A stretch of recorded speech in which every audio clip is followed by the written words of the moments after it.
Assalamualaikum warahmatullahi wabarakatuh. Selamat malam adik-adik sekalian. Ini untuk pembahasan yang untuk persiapan ujian akhir semester ya, untuk yang kelas 7 kurikulum merdeka untuk mata pelajaran matematika. Kita akan membahas mengenai soal ujian capaian pembelajaran 2 halaman 383 buku Erlangga. Langsung saja kita bahas mengenai option pilihan gandanya. Nomor yang pertama, jika P bintang Q berarti P dikalikan min 5. Saya tulis ya operasinya. Nomor 1, P bintang Q itu sama saja P dikali min 5.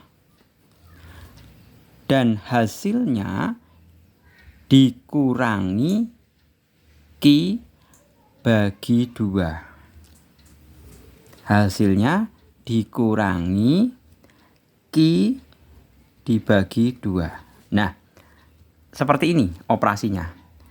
Nah, kalau misalkan ada 4 dikalikan dengan bintang ya, min 6. Nah, berarti ini sebagai P, min 6 sebagai Q. Nah, tinggal saya masukkan ke dalam persamaan ini. Berarti P-nya saya ganti 4 dikali min 5, ya kan? Kemudian dikurangi Q-nya min 6 dibagi 2. Sudah seperti ini. Kemudian saya hitung satu persatu ya. 4 kali min 5 itu min 20. Min 6 dibagi 2 itu min 3. Sama dengan min 20. Min plus 3 sama dengan min 17. Nah, ini untuk hasil yang depan. 4 bintang min 6. Terus bintang lagi 12. Berarti kan kelanjutannya min 17 bintang 12. Ini sama, kita kembalikan ke operasi awalnya yang seperti ini ya. Jadi sama persis. Jadi P-nya itu min 17 ya. Ini kan saya anggap sebagai P bintang Q. Jadi P-nya min 17 dikali min 15, kemudian dikurangi 12 karena Q-nya, Q dibagi 2. Min 17 dikalikan dengan min 5 itu dapat, kok min 15 tuh ini? Sebentar. Min 5, sorry. Nah, min 17 dikalikan dengan min 5 itu kita dapat 85 dikurangi 12 dibagi 2 itu 6. Sedemikian hingga kita memperoleh jawaban 79. Ada. Untuk pilihannya adalah yang C. Selanjutnya nomor 2. Pernyataan berikut yang benar adalah, nah, irisan sebuah himpunan dengan komplemennya adalah himpunan semesta. Irisan sebuah himpunan, jadi Pak Jul gambar aja ya seperti ini sebagai ilustrasi. Misalkan Pak Jul punya himpunan A, ini A dan ini semestanya. Irisan sebuah himpunan dengan komplemennya adalah himpunan semesta. Jadi misalkan A di bawah sini ya, option yang A irisan komplemennya itu berarti ini sama dengan semesta. Itu salah. Karena apa? Himpunan A, komplemen itu maksudnya ditutup ya. Yang bukan, misalkan di sini dikatakan komplemen A, berarti yang bukan anggota A. Jadi himpunan A irisan yang bukan anggota A. Ada enggak kira-kira? Itu kan pasti himpunan kosong. Seperti itu, bukan semesta. Jadi pernyataan A itu salah. Kemudian yang B, irisan sebuah himpunan dengan komplemennya adalah himpunan kosong. Nah, itu baru benar. Jadi pernyataan B itu mengatakan A, misalkan A irisan A komplement itu sama saja himpunan kosong. Itu benar. Jadi jawabannya adalah yang B. Kemudian nomor 3. Nomor 3 ya. Penempatan tanda kurung yang tepat adalah, nah ini perlu kita identifikasi satu persatu. Perlu dikerjakan satu persatu dan harus teliti kalau seperti ini.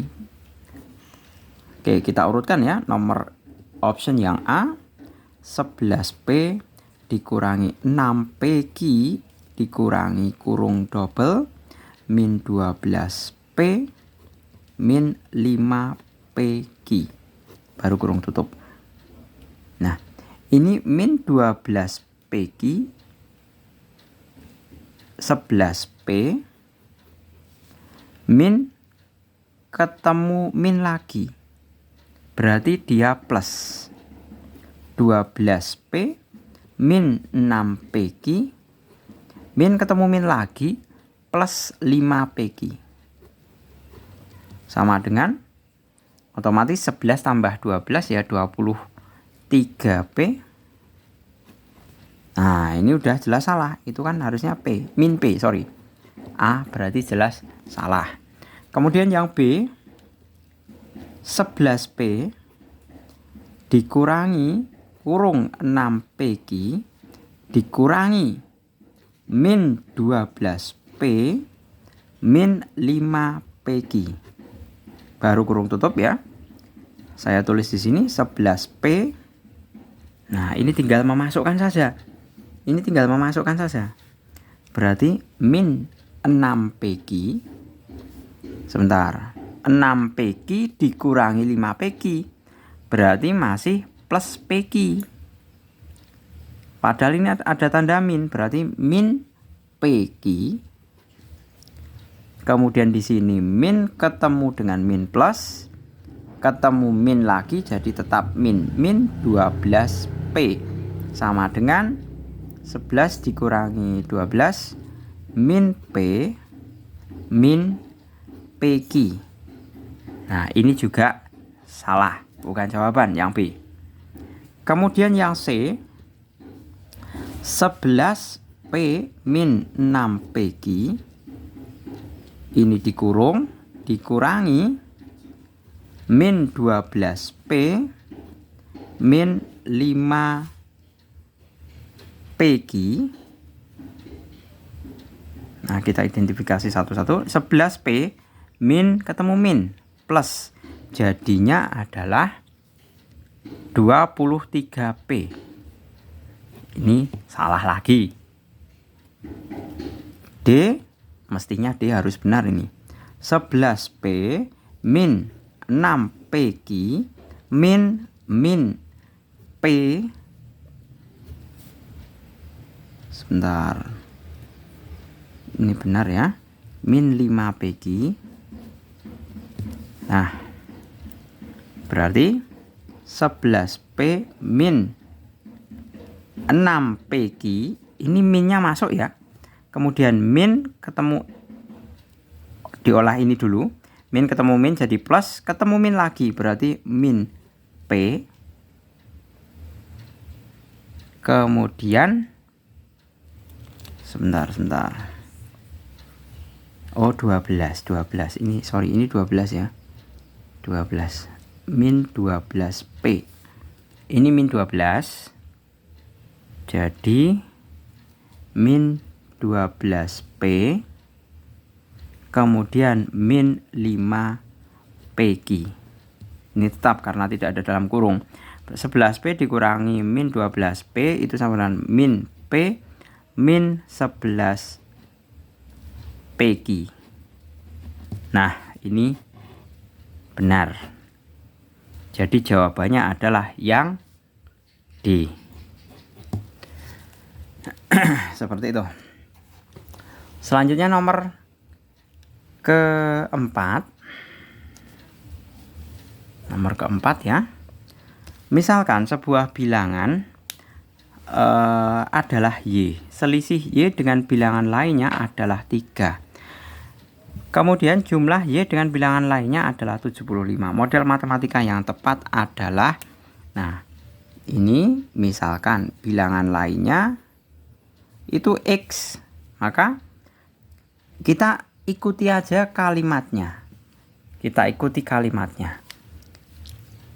Selisih Y dengan bilangan lainnya, karena bilangan lainnya X ya, berarti Y min X sama dengan 3. Kemudian jumlah Y dengan bilangan lainnya berarti Y plus X. Plus X sama dengan 75. Tinggal kita jumlahkan. Berarti min X plus X hilang, 2Y sama dengan 3 ditambah 75. Atau bisa juga kalau misalkan tidak ada yang bentuknya seperti ini ya, saya buat ke dalam bentuk 2Y min 3 sama dengan 75. 2Y min 3 sama dengan 75 ada ya, yang C. Seperti itu. Oke, bisa diterima dulu ya. Sampai dengan nomor 4. Selanjutnya nomor 5. Tika menyimpan uang di bank sebesar 2 juta dengan bunga 16% setahun. Setelah jangka waktu berapa lama besar tabungan dan bunga yang diterima sebesar 2.800.000. Oke, saya balik ya.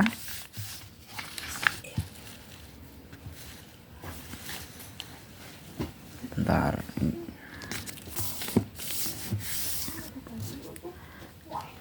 Yang pertama kali kita adalah menghitung bunga per tahun. Nomor 5. Bunga per tahun itu sama dengan 16/100 dikalikan 2 juta. Kita memperoleh 320.000. Nah, ini adalah bunga per tahunnya. Padahal yang ditanya adalah, jadi 1 tahun itu 320.000. Nah, padahal setelah si Tika itu menyimpan bunga, menabung, dia mendapat tambahan bunga sebesar 80.000. Kita selisihkan 2.080.000 dikurangi 2 juta, maka kita bisa menyimpulkan bahwa Tika itu mendapat bunga 80.000. Nah, tapi 80.000 itu berapa bulan? Nah, cara menghitungnya, bulan sama dengan bunga yang diperoleh 80 dibagi 360. Ini apa sih? 320.000 dikalikan 12. Kenapa dikalikan 12? Karena dalam 1 tahun itu kan 12 bulan ya. Ini saya bisa coret 4 dengan 12 dapat 3. Berarti 3 bulan. Yang A jawabannya. Kemudian selanjutnya nomor berikutnya adalah nomor 6. Sudut berikut memiliki salah satu kaki sudut AC. Salah satu kaki sudut AC kecuali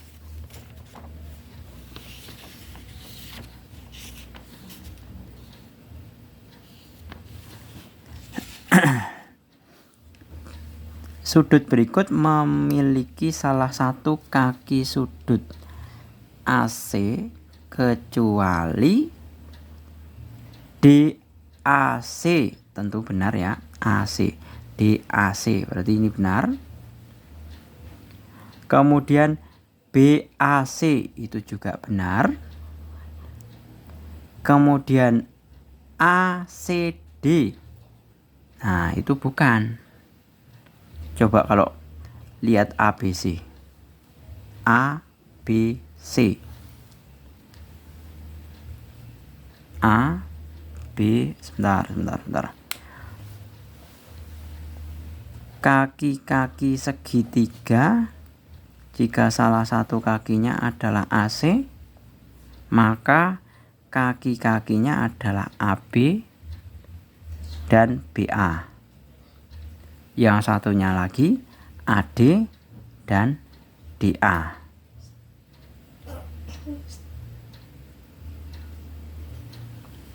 Nah, kita bisa mengidentifikasi bahwa sudut tadi yang kaki-kaki sudut itu kan CAB, BAC benar, DAC juga benar, AB ini kaki sudut. Sedangkan ACD itu bukan kaki sudut. Bukan kaki sudut. Ya. ACD berarti kan letaknya di sini.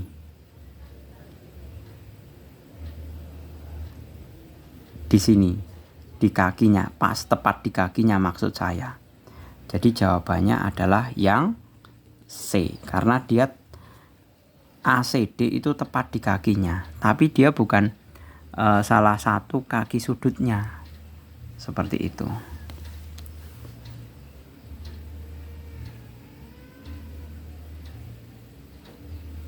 Sebentar.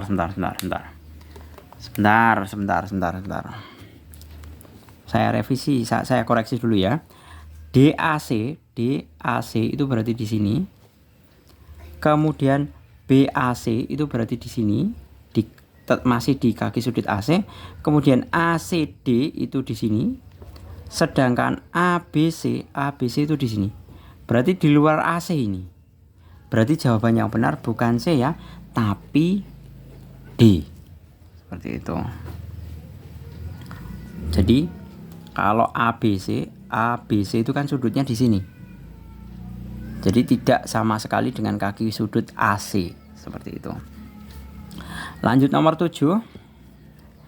Jika besar sudut EPF 24, maka sudut BPC adalah, jadi kita lihat dulu konstruksinya ya. Ini ada tanda siku-siku, berarti sini 90 derajat, ini 24 derajat, 24 derajat, 90 derajat, dan ini pelurus ya. Jadi kita bisa menuliskan sudut BPC ditambah 90 derajat ditambah 2 kali 24 itu sama dengan 90 derajat. 180 derajat karena sudut lurus. Sudut BPC sama dengan 180 derajat dikurangi 90 derajat dikurangi 48 derajat. Hasilnya adalah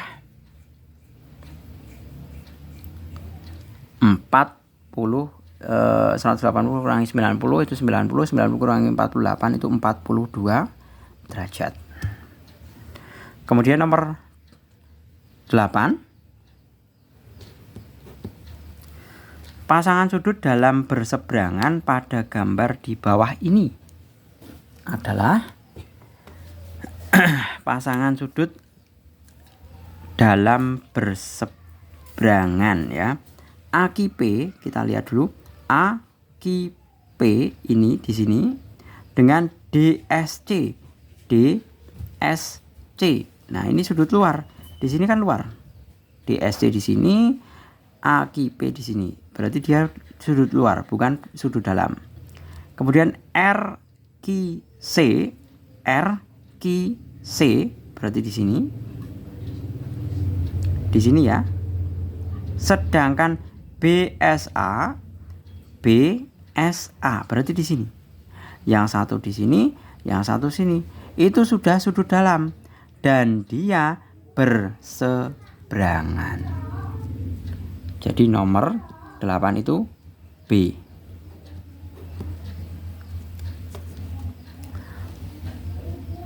Selanjutnya nomor 9. Perhatikan gambar berikut. Jika DAE 54 ya. DAE 54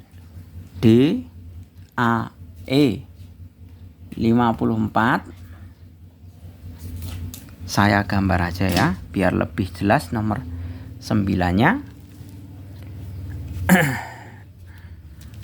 Saya gambar.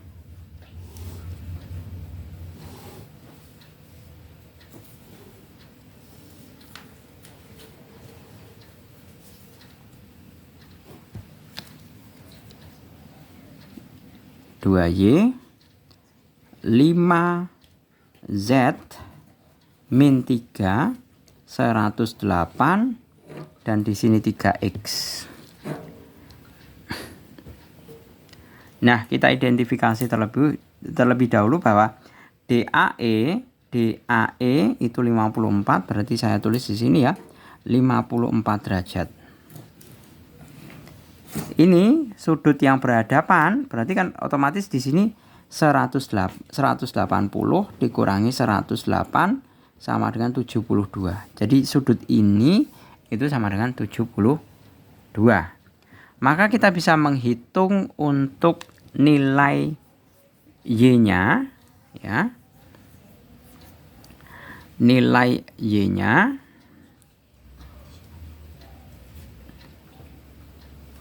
kita bisa hitung ya. Nilai Y-nya berarti bisa kita peroleh 72 derajat ditambah 2Y ditambah 54 sama dengan 180 derajat. Seperti ini. Kemudian kita bisa menghitung 2Y sama dengan kalau tadi kan 180 kurangi 72 itu dapat 108 ya. Masih dikurangi 54. Berarti 2Y sama dengan dikurangi 54 masih 54, Y-nya sama dengan 54 dibagi 2, 27 derajat. Nah, Y-nya sudah ketemu. Berarti kalau Y-nya 27 derajat, berarti di sini adalah 27 kali 2 54 derajat ya. Nah, 54 derajat. Nah, kita bisa hitung untuk 3X-nya ini sama seperti yang tadi, 54 ditambah 3X sama dengan 180 derajat. 3X sama dengan 100 dikurangi 54, 180 kurangi 54 ya, 126. Benar ya? 126 berarti X sama dengan 126 dibagi 3 sama dengan 42 derajat. Berarti X sama dengan 42 derajat. Padahal pertanyaannya adalah X ditambah Y tambah Z. Nah, Z-nya di sini kita bisa hitung 108 ditambah 5Z dikurangi 3. Sebenarnya tidak perlu pakai persamaan ini juga bisa ya. Tapi pakai persamaan ini sama dengan 72 itu juga sudah benar. Jadi kita buktikan ya, nanti kalau nanti kedua nilai itu Z menghasilkan nilai Z yang sama.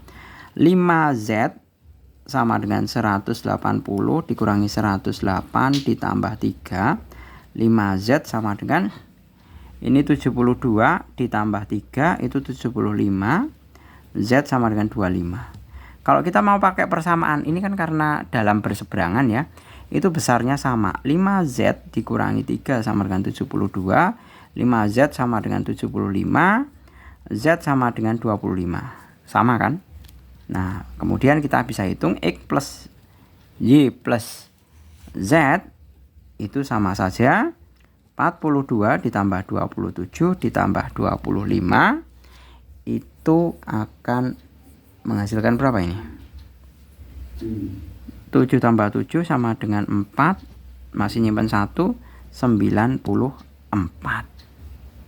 Nah, tidak ada jawabannya ya. Seperti itu. Kita lanjut ke nomor yang ke-10. Nah, ini panjang sekali ya, ada 25 soal. Jadi mohon bersabar. Nomor 10. Nah, ini Pak Jul malah belum dapat ide ini nomor 10. Belum dapat. Coba ini nanti kita bahas di belakangan ya, yang nomor 10-nya. Jadi salah satu trik kalau misalkan kita mengerjakan matematika, tes matematika dengan waktu yang terbatas dan biasanya kita menghitung sangat menemukan soal yang susah, mendingan untuk menghemat waktu kita lompati terlebih dahulu. Jadi jangan melulu langsung kita pikirkan terus sampai membuang-buang waktu. Jadi kita hemat waktu, kita bisa cari yang lainnya yang sekiranya lebih mudah untuk bisa dikerjakan terlebih dahulu. Oke, kita lompati dulu ya. Nomor 11. Besar sudut-sudut sebuah segitiga adalah A sama dengan 6x min 5, B 8x min 10, C sama dengan 3x plus 8. Urutan sisi-sisi segitiga mulai dari yang terpanjang adalah, nah kita bisa hitung dulu nilai x-nya untuk mencari masing-masing sudut A, B, dan C-nya. Jadi saya hitung A sama dengan 6x min 5, B sama dengan 8x min 10, C sama dengan 3x plus 8. Saya jumlahkan ya, 6x tambah 8x tambah 7x, itu kita memperoleh 17x min 7 sama dengan 180 derajat. 17x sama dengan 170 berapa? 187 ya. Sorry, 87. X sama dengan 187 dibagi 17 sama dengan 11. Nah, kita memperoleh nilai X-nya 11. Maka kita kembalikan lagi ke nilai X-nya untuk menghitung masing-masing sudutnya. Berarti saya kembalikan ke sini untuk mencari masing-masing sudut. A berarti 6 kali 11 dikurangi 5, 66 dikurangi 5, itu dapat 61. Itu adalah sudut yang menghadap BC. Sudut A itu menghadap sisi BC. Kemudian yang B 8 kali 11 dikurangi 10, 88 kurangi 10 berarti 78. Itu merupakan sisi AC.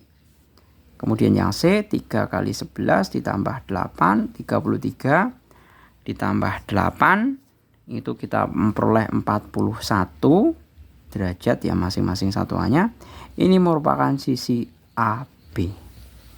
Nah, untuk mengurutkan manakah sisi dari yang terpanjang. Nah, sisi yang terpanjang itu adalah yang menghadap sudut yang paling kecil. Jadi kalau urutannya dari sudut yang paling kecil adalah AB, kemudian BC, kemudian AC. Seperti itu. Oke, jadi jawabannya adalah yang AB, BC, dan AC, yang C. Kemudian nomor 12, pada belah ketupat PQRS, jika besar sudut PQR sama dengan A, maka besar sudut SPR adalah, pertama, Pak Jul akan gambar konstruksikan dulu mengenai bangun belah ketupatnya. 12 belah ketupat ya. Belah ketupat itu sisinya semuanya sama.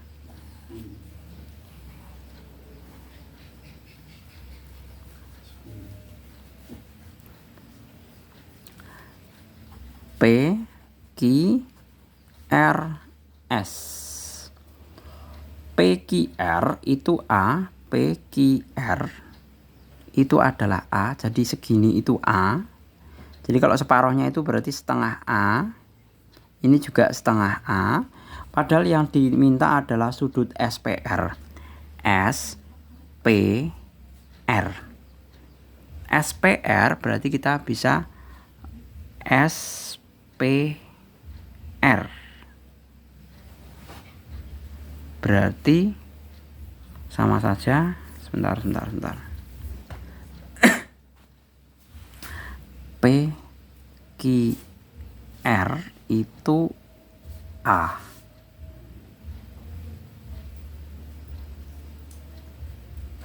Kemudian kalau ini setengah alfa ya.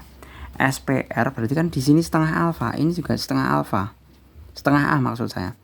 Berarti yang diminta kan ini.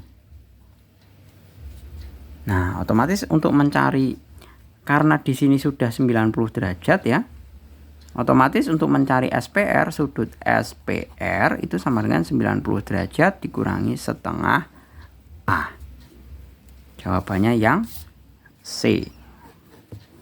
Untuk nomor 12. Selanjutnya nomor 13. Nomor 13. Jika luas segitiga ABC adalah 120 ABC, B, C 120 cm persegi, luas segitiga A, B, D adalah, nah pertama kita bisa membandingkan antara kedua luas terlebih dahulu, karena yang diketahui yang pertama itu kan segitiga ABC, ABC. Dari segitiga ABC kita punya tingginya 15 cm. Tapi kita tidak punya alasnya atau AB. Maka kita bisa menghitung alasnya dengan kita kembalikan ke rumusan luasnya ya. Berarti luas segitiga ABC sama dengan 120. Itu setengah kali alas kali tinggi itu sama dengan setengah kali alasnya AB, tingginya 15 sama dengan 120. Berarti AB sama dengan, ini tinggal saya kali silang. 2 kali 120 itu 240 dibagi 15. Itu memperoleh 16 cm. Nah, maka kita bisa menghitung luas segitiga ABD dengan cara yang sama, rumusnya juga sama. Setengah alas kali tinggi. Luas segitiga ABD sama dengan setengah kali alas kali tinggi. Alasnya masih tetap AB ya. AB-nya ketemu 16, tingginya kali 16 sama dengan, ini kalau saya coret 8 kali 16 kita peroleh 128. Ada jawabannya cm persegi ya, yang B. Selanjutnya nomor 14.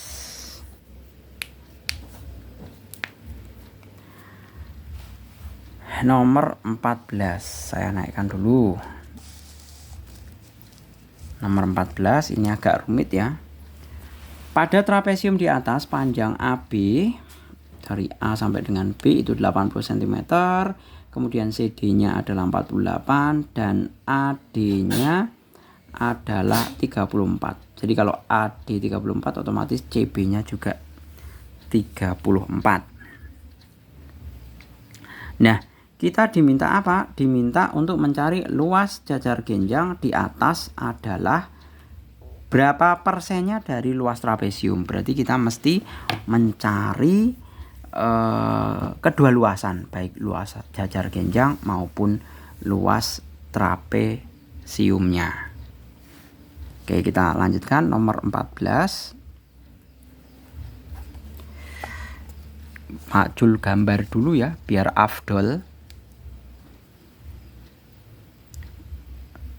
Biar saudara-saudara, adik-adik sekalian punya gambaran.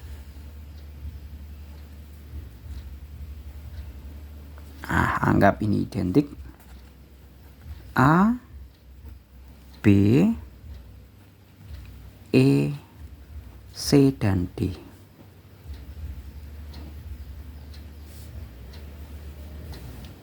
AB-nya adalah 80 cm ya.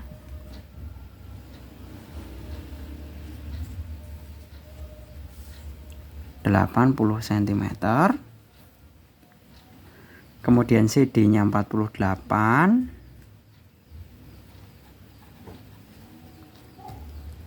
Kemudian AD-nya AD 34. Ini juga otomatis 34 ya. Berarti sini kan juga 48 cm. Otomatis di sini adalah 3 AE itu 32 cm. Berarti kalau separohnya ya. Berarti sini 16, sini juga 16. Kalau misalkan Pak Jul buat seperti ini ya, A D, ini katakanlah X ya, di sini X ya. Nah, berarti ini 34, di sini 16. Kalau mencari DX ya, DX atau sama dengan T, anggap sebagai tingginya ya. Anggap sebagai tingginya sama saja akar dari sisi miringnya adalah 34 kuadrat dikurangi dengan 16 kuadrat. Sama dengan akar 34 kuadrat dikurangi 16 kuadrat itu adalah 900. Hasilnya adalah 30. Jadi tingginya ini adalah 30 derajat. 30 cm kok, 30 derajat.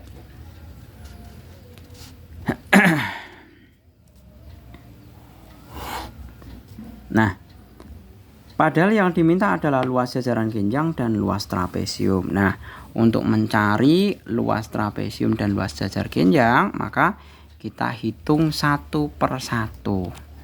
Luas trapesium sama dengan, ingat luas trapesium adalah jumlah sisi sejajar dikalikan setengah tinggi. Jumlah sisi sejajarnya adalah 48 ditambah 80 dikali setengah kali tingginya. Tingginya adalah tadi udah ketemu ya, 30 ya. 30 berarti ini bisa dicoret, ini 15. Kita peroleh 1920. Ini trapesiumnya ketemu. Kemudian luas jajar genjang sama dengan alas kali tinggi.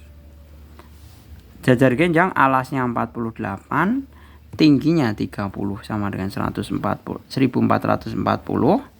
Nah, padahal yang diminta adalah luas jajar genjang adalah berapa persen dari luas trapesium. Atau kita bisa mengatakan prosentase jajar genjang. Genjang sama dengan luas jajar genjang dibagi luas trapesium kali 100%. Luas jajar genjang 1440 dibagi 1920 kali 100%, itu kita akan memperoleh nilai 75%. Ada jawabannya yang C. Seperti ini ya. Rumusannya urut-urutannya seperti itu. Selanjutnya nomor 15. Nomor 15 itu Pak Jul sudah berusaha menghitung, tapi sepertinya soalnya tidak sinkron ya. Pada gambar di bawah ini, bangun PQRS merupakan persegi. Benar, PQRS itu persegi. Luas layang-layang PQTS. P, Q, T, S. Nah, ini udah salah. Mestinya PQRT. Seperti itu. Jadi, ini kok PQST, kalau PQS, PQTS, tapi yang disebutnya bukan PQRT, yang belakang bukan T. Berarti ini soalnya agak rancu ya. Mungkin bisa didiskusikan atau ditanyakan ke Bapak Ibu guru adik-adik sekalian. Jadi sekali-kali tanya enggak apa-apa. Pak, ini kok saya menghitung ini kesusahan. Ini maksud pertanyaannya bagaimana? Seperti itu. Soalnya kan di sini dikatakan luas layang-layang PQTS. PQTS itu bukan bentuk layang-layang, tapi bentuknya segitiga. Seperti itu. Oke, selanjutnya nomor 16. Nomor 16. Banyak rusuk dan sisi prisma segi 8 adalah prisma. Segi 8 otomatis rusuknya ya. Kalau segi 8 itu 8 kali 3. 8 kali 3 itu 24 rusuk. Kalau sisinya 8 ditambah alas dan tutupnya 2 sama dengan 10. Berarti 24 dan 10. Daya yang B 16. Selanjutnya yang nomor 17.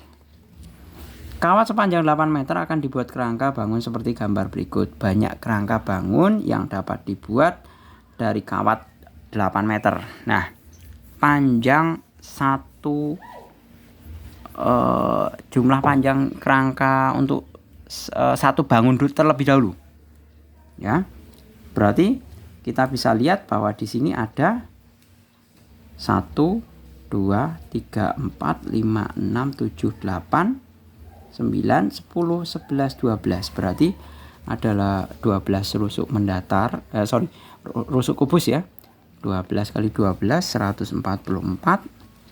Kemudian kita harus mencari rusuk yang dari limasnya. Jadi kalau kita pecah ya, ini segitiga ini ya. Dari titik sudut ini ke sini sama tengah-tengah dari rusuk kubus. Itu kita bisa gambarkan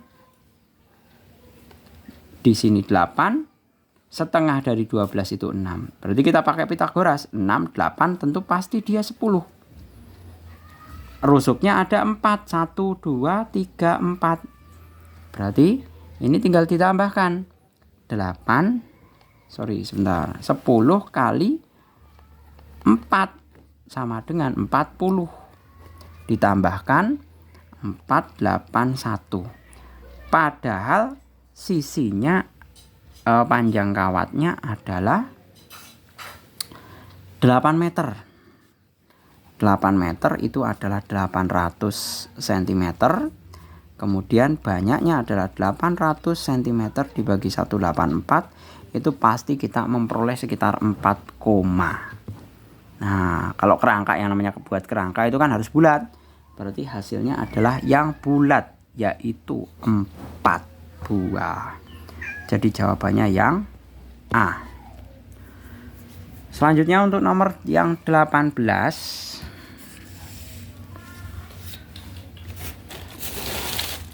Apa lu?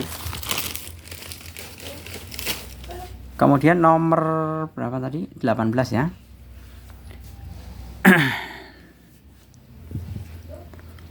Pernyataan berikut yang tidak benar.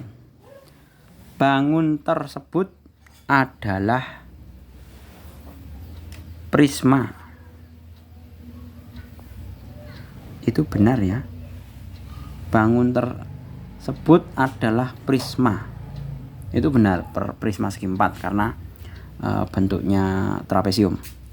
Kemudian bangun tersebut mempunyai 10 titik sudut. Nah, kita identifikasi apakah benar 10 titik sudut.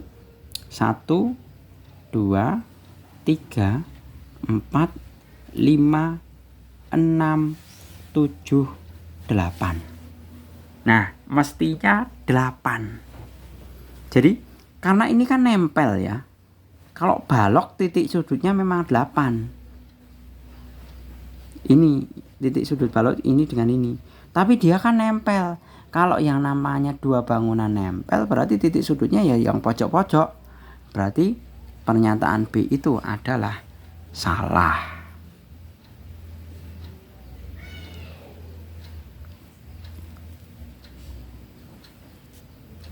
Salah ya. Berarti sebentar. Pernyataan berikut yang tidak benar adalah bangun termasuk prisma. Ini benar malahan. Berarti jawabannya tidak perlu pusing-pusing. Berarti jawabannya adalah A. Bangun ini prisma segi 4. Ini sudah benar. Seperti itu. Jadi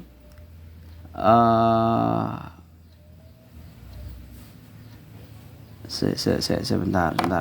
Bangun tersebut termasuk prisma. Itu benar. Sorry. Saya kok malah jadi bingung. Bangun tersebut memilih yang benar itu 8 titik sudut.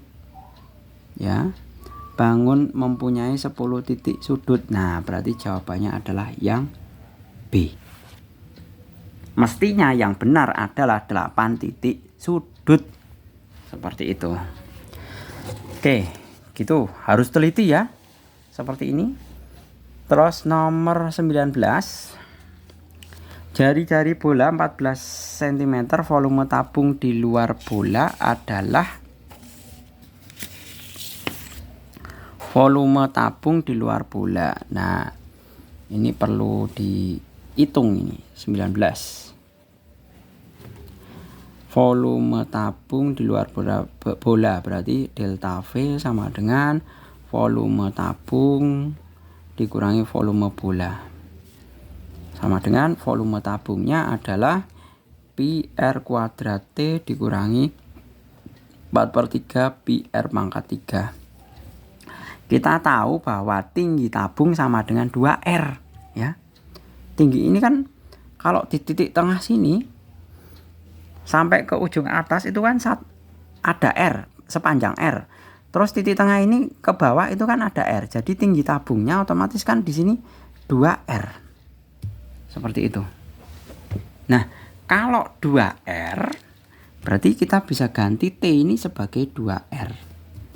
Jadi pi kali R kuadrat kali 2R berarti 2 pi R pangkat 3 dikurangi 4/3 pi R pangkat 3. Pi R pangkat 3-nya saya keluarkan. Pi R pangkat 3 saya keluarkan kan tinggal 2 dikurangi 1/3. 4/3 itu sama dengan 1/3 ya. Berarti sama dengan pi R pangkat 3 dikalikan dengan 2/3. Seperti ini. Jadi hasil akhirnya adalah 2/3 kali pi-nya adalah 3,14, kemudian R-nya adalah 14, berarti kali 14 kali 14 kali 14. Silakan dihitung sendiri. Pak Jul nggak mau menghitung seperti ini. Gitu ya. Kemudian nomor 20. Sebuah bangun merupakan gabungan balok dan belahan tabung seperti gambar. Luas bangun tersebut adalah, nah kita harus menghitung 1/1 terlebih dahulu. Kita lihat ya, luas bagian yang balok. Bagian balok itu sama dengan yang alas dulu itu 40 dikalikan 20 sama dengan 800. Ini saya tulis alas ya, alas. Kemudian kiri kanan itu ada 2, kiri dan kanan, berarti 2 dikalikan 40 dikalikan 10 sama dengan 800 juga. Kemudian depan dan belakang. Belakang sama dengan depan dan belakang itu ada 2. Berarti 2 dikali 20 kali 10 sama dengan 400. Nah, ini baru balok. Balok. Jadi berapa nih? 800 tambah 800, 1600 tambah 400 berarti 2000. 2000 cm persegi. Nah, sekarang tinggal yang sisi setengah tabung. Sisi setengah tabung itu berupa apa? Luas lingkaran ya. Berarti sama saja. Ini kan setengah lingkaran depan, belakang kan setengah lingkaran. Setengah lingkaran tambah setengah lingkaran itu satu lingkaran penuh. Berarti luas sama saja luas lingkaran. Berarti pi R kuadrat sama dengan 3,14. R-nya separohnya dari 20 jelas 10. 10 kuadrat itu 100. Sama dengan 314. Ini untuk yang sisi lingkaran depan dan belakang. Separoh lingkaran ini depan belakang digabung jadi satu lingkaran. Kemudian yang luas selimut tabung. Luas setengah selimut sama dengan setengah dikali keliling lingkaran itu adalah 2πr, 2π kali R kali T. Sama dengan, ini saya hilangkan, Pi-nya 3,14 dikali R-nya adalah 10. Tingginya adalah 40. Ini ada 0,2 bisa hilang. Jadi 314 kalikan 4. 6 nyimpen 1, 5, 12. Berarti 1256. Ditambah 0. Nyimpen 1 ya, 7. 5, 3, 35, 70 cm. Seperti ini. Sudah ketemu jawabannya. Untuk yang jawaban 20 adalah yang A. Kemudian nomor 21. Metode pengumpulan data dengan observasi dilakukan dengan cara mengirim daftar pertama, bukan mengamati kejadian secara langsung, ya. Namanya observasi. Observasi itu adalah pengamatan. Jadi 21 adalah B. 22. Data berikut yang berupa angka adalah data golongan darah, itu bukan angka ya, A, B, C, D, A, B, O, dan AB. Kemudian yang B, data jumlah penduduk setiap kecamatan di suatu daerah. Nah, ini berupa angka. Jadi jawabannya juga B. Oke, selanjutnya nomor 23. 23 ya. Jumlah warga berdasarkan tingkat pendidikan disajikan dalam diagram berikut. Pernyataan berikut yang benar sesuai data pada diagram batang adalah, kita identifikasi satu persatu. Penduduk laki-laki lebih banyak dari perempuan pada lulusan SD. Kita lihat SD ini, laki-laki itu yang hitam. Penduduk laki-laki lebih banyak dari perempuan. Penduduk laki-laki lebih banyak dari perempuan. Nah, itu sudah benar ya. Laki-lakinya kan sekitar 65. Ini 65. Sedangkan perempuannya itu 45. Jadi 65 itu laki-laki, 45 perempuan. Nah, penduduk laki-laki lebih banyak dari perempuan, itu benar pada lulusan SD ini. Jadi pernyataan tersebut sudah sesuai. Nah, ternyata Pak Jul mengidentifikasi A, ternyata langsung ketemu. Coba adik-adik sekalian ikut mengkoreksi untuk yang B, C, dan D. Apakah benar atau tidak?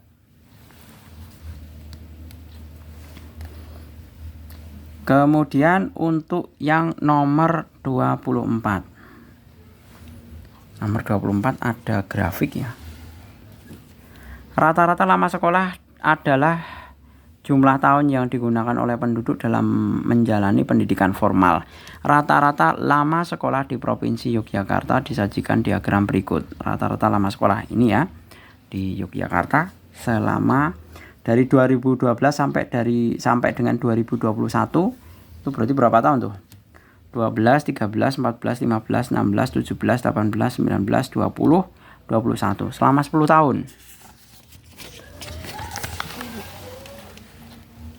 Kita identifikasi. Pernyataan yang tidak sesuai data tersebut adalah setiap tahun rata-rata lama sekolah di Yogyakarta semakin meningkat. Itu benar. Karena terbukti grafiknya selalu naik terus, tidak pernah ada riwayat turunnya. Kemudian yang B, paling kecil rata-rata lama sekolah di Yogyakarta terjadi pada tahun 2012. Itu benar, yang paling kecil. Sekitar 8,5, di atas 8,5 ya. Itu yang paling kecil. Kemudian yang C, paling lama rata-rata lama sekolah di Yogyakarta terjadi pada tahun 2021. Paling lama rata-rata lama sekolah di Yogyakarta terjadi pada tahun 2021. 2021 itu baru segini. Ternyata ada yang lebih tinggi tahun 2022. Seperti itu. Sebentar. Paling lama rata-rata. Kalau dalam rentang grafik lama rata-rata sekolah pada tahun 2021 yang paling lama itu benar. Ya. Itu benar. Tapi kalau untuk pernyataan yang D, ya. Di sini kan dikatakan pada tahun 2021 rata-rata lama sekolah di Yogyakarta lebih dari 10 tahun. Ternyata grafiknya itu maksimal tidak ada yang lebih dari 10 tahun. Ini batas maksimum grafiknya aja 9,75. Jadi pernyataannya tidak benar adalah yang D. Seperti itu. Oke, kita lanjut ke nomor yang terakhir. Perhatikan diagram berikut. Di situ ada renang, bulu tangkis, voli, basket, sepak bola. Diketahui siswa yang gemar renang adalah 135 orang. Sebagian besar siswa gemar bla bla bla bla yaitu sebanyak. Nah, kita identifikasi dulu. Untuk renang itu ada berapa persen? Kita lihat. 32% ditambah 18% berarti 50%. Kalau lingkaran itu kalau untuk urusan prosentase itu jumlahnya 100%. Ya. Jadi ini 50%, ada 25%, ada 10%, kalau dijumlahkan adalah 85%. Berarti sisanya adalah renang. Renang otomatis 100% kurangi 85 adalah 15. Renang 15%. Seperti itu. Nah, misalkan Pak Jul pengen ngitung, Pak Jul sembarang aja ya. Ini Pak Jul pilih sepak bola dulu. Sepak bola itu 32%. 32% sepak bola. 32% dibagi dengan 15%. Karena yang diketahui kan renangnya 135. 35. Ini bisa hilang prosentasenya dibagi 15 itu dapat berapa ya? Kalau 150 itu dapat 10, berarti dapat 9. Nah, kita hitung 32 kali 9.